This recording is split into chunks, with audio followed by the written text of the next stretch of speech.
I haven't recorded a video for so long that I had to actually find a white cardboard backdrop and this exact wooden plate. Hello everyone, I'm your host Fatquat, here on More Fatquat, and I'm once again here to give you the most inconsistent figure reviews on this side of the coast. Stop falling over. Uh-oh, not again.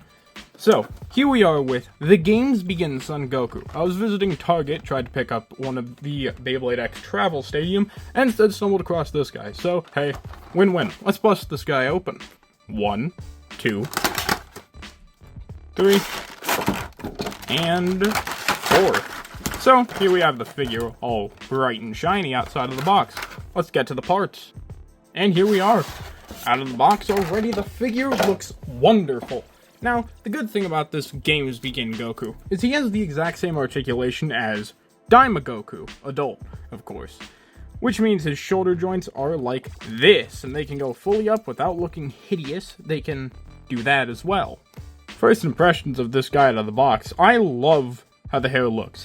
I'm always a fan of Goku's SSJ grade 4 hairstyle. Of course, from some weird shots in the anime, I like it though. Of course, this one doesn't exactly mimic it. It'd be hard to do that without it looking completely ugly, but hey, it's Goku from the Cell games.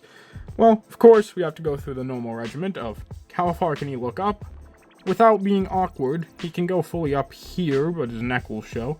So around right here, which is pretty decent, he can look damn far down because of that nice curve.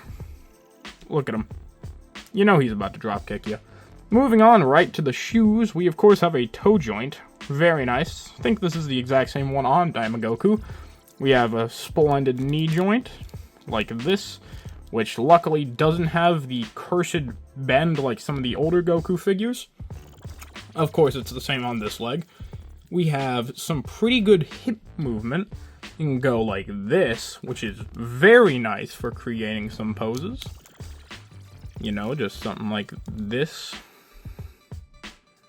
He never did all that, of course. But hey, now, why don't we move on to the accessories he comes with? Starting off, of course, we have the exact same stoic face that we see on a lot of Gokus, where he is staring dead into your soul. Of course, this is made for the more serious moments, like in the heat of battle. So, let's go on to the next one. Here's the next one, from the more casual 7 days before the Cell games. This shows that he's fully mastered Super Saiyan, aka Grade 4, which is why he's able to look so relaxed in this form. It's pretty nice to finally have this face. I like it. It's cool. Now right here we have our angry and looking to the side expression, which will make for some cool poses when I get onto the glamour shots, of course. I really like this face, because it reminds me of Goku when he was on Namek. Of course, you can make a lot of nice looking poses just with this face alone. On to the next one. Last and certainly not least, we have a screaming face for, you know, when he's charging up ki or whatnot. Also, since I didn't go over it, I believe, earlier, the arm joints, same as Daima Goku's, you can go that all the way up here without showing a lot of the shoulder like the older figs. Arm bends up like this. Doesn't bend that far back down, but you can do that. Of course, full range of rotation. You can go 360, little bit down, little bit up. It's pretty nice and standard articulation for the modern figs that SHF puts out. But we have one more thing before we go on to the hands. By taking all of this off, we have a windswept variant. I believe these hair molds are called. I have not done this in a while. So if I'll put this on. Oh my god. It's like if they made a figure right from my dreams. Of course, I'm having a hard time connecting this guy over here. But hey, this is a wonderful windswept variant. Of course, that little issue. But hey, I'll probably be able to get something together for the poses. But let's move on to the hands. Of course, as he normally sports, out of the box, every single SHF, I think, has the normal fists, you know, fingers curled into a punching position. Yeah, I'm so smart, guys. Of course, we have our ki blast firing hands, and the funny thing about this is not intentional, but I make him look like a child wanting to be picked up. This is for using stuff like the Kamehameha while you're mid-fire. Speaking of, let's check some articulation here. Being able to cross these over and just by angling them a little. The Kame de Mama. But yeah, for all your Kamehameha, or if you ever wanted to be evil, your final flash positions. Actually, that's a bit more like the Kamehameha. Kind of like Fizz SSJ 2 to 3 Ku's TUR out. Anyways, on to the next pair. Something very nice about this figure is you get 2 instant transmission hands. Or, you know, point the finger at you and explode or something. But yeah, it's very nice to get 2 instant transmission hands instead of just 1, in case you want to do something with the other hand that can only be done with the other hand. You can also, oh, I put them on the wrong hands, that's why. Yeah, don't be an idiot like me, but yeah, it's nice to have 2 pairs of IT hands. Ooh, 1 pair. We've got the 2 fingers down, 2 fingers up, aka the battle stance, for all your no-limit purposes for the Saiyan race. Of course, these are used for Goku whenever he's about to enter a battle, with this usually up, and then this curled into a fist, or something odd like this. You know how it can be with Goku.